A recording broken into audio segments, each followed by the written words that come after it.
तरफ नफरत और दूसरी तरफ मोहब्बत, ये साफ तौर पर देखा जा सकता है कि ये नजरियात की लड़ाई है, ये आइडियोलॉजिकल पॉलिटिकल वॉर है। साफ तौर पर ये दिख रहा है क्योंकि जिस तरह से दोनों तरफ जिस तरह की सियासत होती हुई नजर आ रही है वो साफ तौर पर ये बताती है, एक तरफ मोहब्बत है, एक तरफ सहजता है, एक तरफ कोई दीवार नहीं है आम जनता उस नेता के बीच में।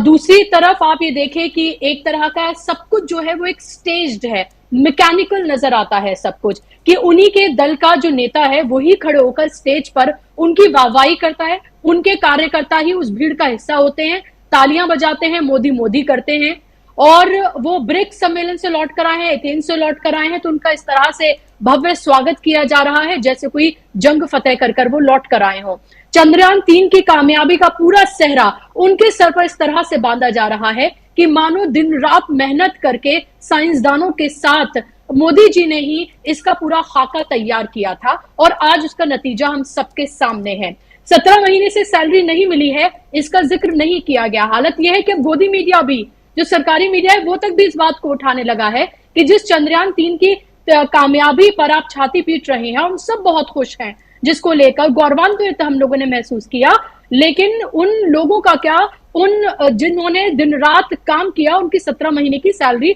उनको नहीं दी गई है।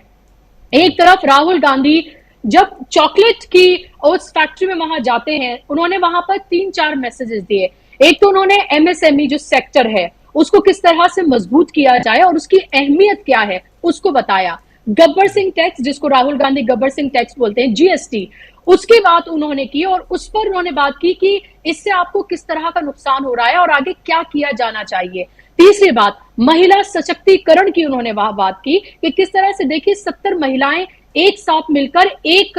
ये चॉकलेट की एक फैक्ट्री चला रही हैं जो सबसे पुरानी फैक्ट्रीज में से एक है। चौथी बात जो उन्होंने मैसेज दिया कि ये जो किचन का काम होता है ये सिर्फ औरतों तक सीमित नहीं है। वो इतने सहज नजर आ रहे थे उन औरतों के साथ, उन महिलाओं के साथ काम करते में, वो एक मैसेज दे रहे थे कि ये काम हम सबका मिलकर करने का है। और जिस तरह से वो चॉकलेट बना रहे थे, उनके साथ सहज नजर आ रहे थे, वो लग रहा था कि वो अपने घर में भी इस तरह से किचन में कहीं ना कहीं कुछ ना कुछ बनाते जरूर होंगे या फिर अपने घर में महिलाओं के साथ मदद जरूर करते होंगे। तो एक तरफ तो आप ये देखिए कि एक भोलापन है, एक मोहब्बत की बात है, हर किसी से वो मिल रहे हैं, हर वर्ग के इंसान से वो मिल रहे हैं और कहीं पर भी लोगों के और उनके बीच में कोई दीवार नहीं है। दूसरी तरफ इससे बिल्कुल उलट राजनीति नजर आती है, हर चीज स्टेज नजर आती है, हर चीज ड्रामा नजर आती है, हर चीज प्री प्लान नजर आती है, हर चीज का मकसद सिर्फ और सिर्फ एक है कि किस तरह से जनता को एक बार और बेवकूफ बनाकर उनका वोट लिया जाए। और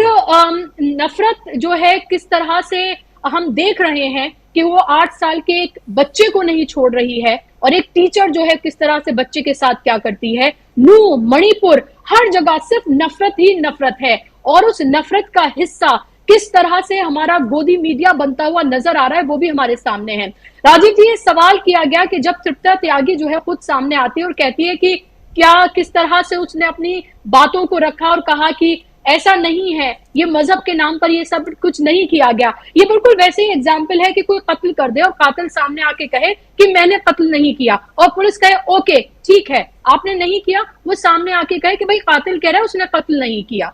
ये बिल्कुल उसी तरह का एक नैरेटिव जो है ये बनाया जा रहा है, इसी तरह की चीजें सामने रखी जा रही हैं। वीडियो सामने है जहां पर साफ तौर पर ये दिख रहा है कि किस तरह से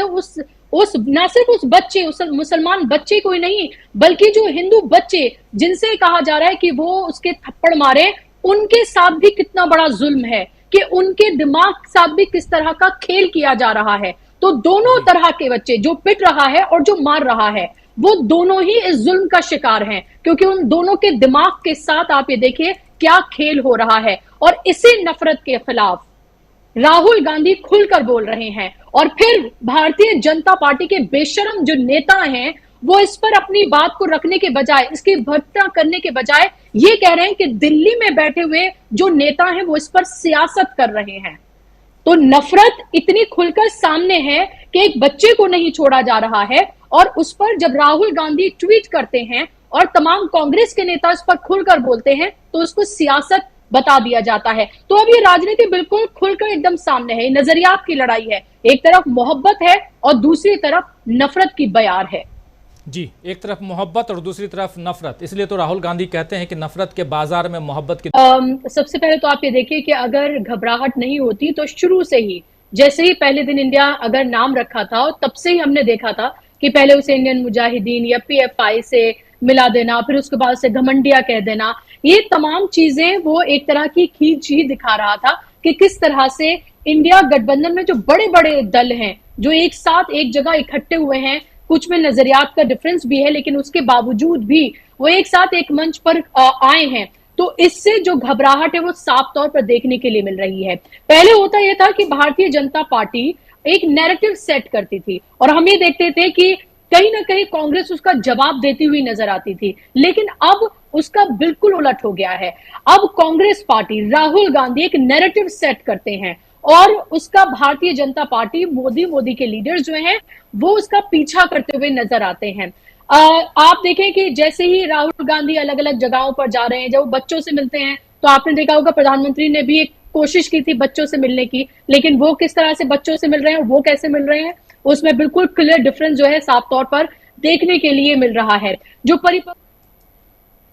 वो कहीं ना कहीं से भारी पड़ रही है नरेंद्र मोदी के उस पूरी इमेज पर, जिस पर हजारों करोड़ रुपया जो है वो खर्च किया गया, और वो एक इमेज जो बनाई गई, वो इमेज अब शैटर्ड होती हुई, टूटती हुई, बिखरती हुई पूरे तरीके से नजर आ रही है। और दूसरी तरफ जिन राहुल गांधी पर हजारों करोड़ रुपया उनकी इमेज को बिगाड़ने में लगाया गया, वो भी पूरी तरीके से धराशायी होता हुआ नजर आ रहा है, और वो एक युवा, एक जन नेता के रूप में लोगों के सामने उभर कर आ रहे हैं।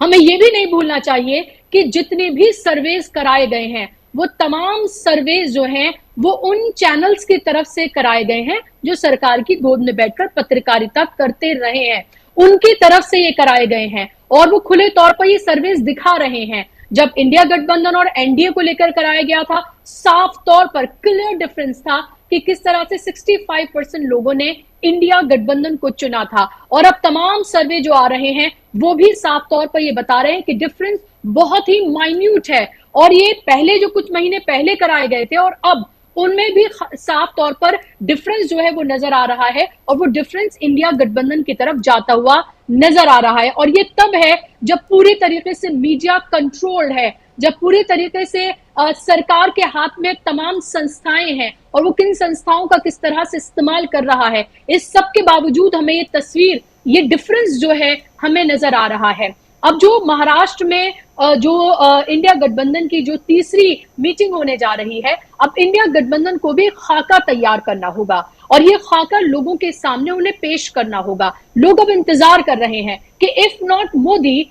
और अगर इंडिया गठबंधन, तो हम आपको क्यों चुने। आप वो खाका लोगों के सामने इंडिया गठबंधन को अब लेकर आना होगा, लोगों को बताना होगा कि जिन चीजों से वो त्रस्त हैं, जिन चीजों से वो परेशान है, बेरोजगारी, महंगाई से, उन तमाम मुद्दों से जो परेशान हैं, तो इंडिया गठबंधन के पास उनके लिए क्या खाका तैयार है, ये बात उनको अब लोगों के सामने जाकर करनी होगी, क्योंकि 5 राज्यों में अब चुनाव है, और उसके बाद 2024 का इलेक्शन भी हमसे बहुत दूर नहीं है। और पहले राजीव जी, मोदी के चेहरे पर तमाम जगह, चाहे वो छोटे से छोटा इलेक्शन हो, वो भी मोदी के चेहरे पर लड़ा जाता था, और अब हालत ये हो गई है कि अगर शायद शिवराज सिंह चौहान से लोग शायद कम नाराज हो, लेकिन नरेंद्र मोदी से लोग ज्यादा नाराज हैं। चाहे जो स्टेट के लीडर्स हैं उनसे लोगों की नाराजगी कम हो, लेकिन नरेंद्र मोदी से लोगों की नाराजगी ज्यादा है, क्योंकि बार बार भरोसा कर कर उनके चेहरे पर लोगों ने वोट किया, और लोगों के हाथ अब पूरे तरीके से खाली हैं,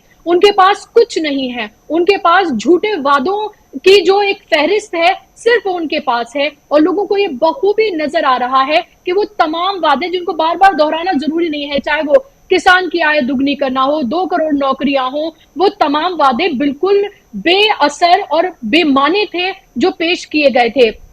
और अब आप 2024 की बात करने लगे हैं, 2028 की बात करने लगे हैं, 2047 की बात करने लगे हैं, तो लोगों को ये साफ तौर पर समझ में आ रहा है कि किस तरह से झूठ का सहारा लेकर अब तक सत्ता पर काबिज हुआ गया और आगे भी सिर्फ लॉलीपॉप ही लोगों को दी जा रही है। कोई ठोस कदम क्या उठाए जाएंगे वो नहीं बताया जा रहा है। नफरत के सहारे अब तक जो राजनीति जो करते रहे और 2002 का वो मॉडल देखकर जो लोगों ने वोट किया, उन लोगों को तो बिल्कुल ही हक नहीं है इस सवाल पूछने का कि आपने हमें दिया क्या, क्योंकि आपने जो मॉडल देखा वो मॉडल सबके सामने है कि वो क्या मॉडल था और वही मॉडल आपके सामने पूरे देश में पेश भी किया जा रहा है। तो 9.5 साल में अगर कुछ दिया गया है तो वो धर्म की अफीम है, अगर कुछ दिया गया है तो वो समाज में एक ऐसी खाई बना दी गई है जिसको पाट पाना अब मुश्किल ही नजर आता है। इसको लेकर जिस तरह से इस सालों की मेहनत के बाद हम एक साथ एकजुट होकर एक प्लेटफॉर्म पर आए थे, अब वो सालों की मेहनत दोबारा से करनी होगी, क्योंकि ये सिर्फ ये कुछ एग्जाम्पल्स हैं जो हमारे सामने आ जाते हैं। बहुत सारे ऐसे एग्जाम्पल्स हैं जो हमारे सामने कभी आ ही नहीं पाते हैं। तो अब जो ये इंडिया गठबंधन की जो मीटिंग होने जा रही है राजीव जी, बेहद महत्वपूर्ण है। सबकी निगाहें इस पर लगी हुई हैं, खासतौर पर ये महाराष्ट्र में होने जा रही है, ये भी बेहद महत्वपूर्ण है। अजीत पवार एनसीपी से अलग हो गए हैं और अजीत पवार को लेकर जिस तरह की बयानबाजियां हो रही हैं, अलग अलग तरह की जो खबरें सामने आ रही हैं, उन तमाम चीजों से पर्दा उठने वाला है। वो तमाम चीजें क्लियर होंगी और इसीलिए ये महाराष्ट्र की जो इंडिया गठबंधन की मीटिंग है, इस पर सबकी निगाहें लगी हुई हैं और ये भी एक तरह से देखना होगा कि आगे आने वाले स्टेट इलेक्शन के चुनाव के लिए क्या खाका तैयार होता है और क्या लोगों के सामने रखा जाता है। जी, सबसे बड़ी बात कि ये तीसरी मीटिंग जो है वो उस स्टेट में है जहां बीजेपी का शासन है आज की तारीख में, और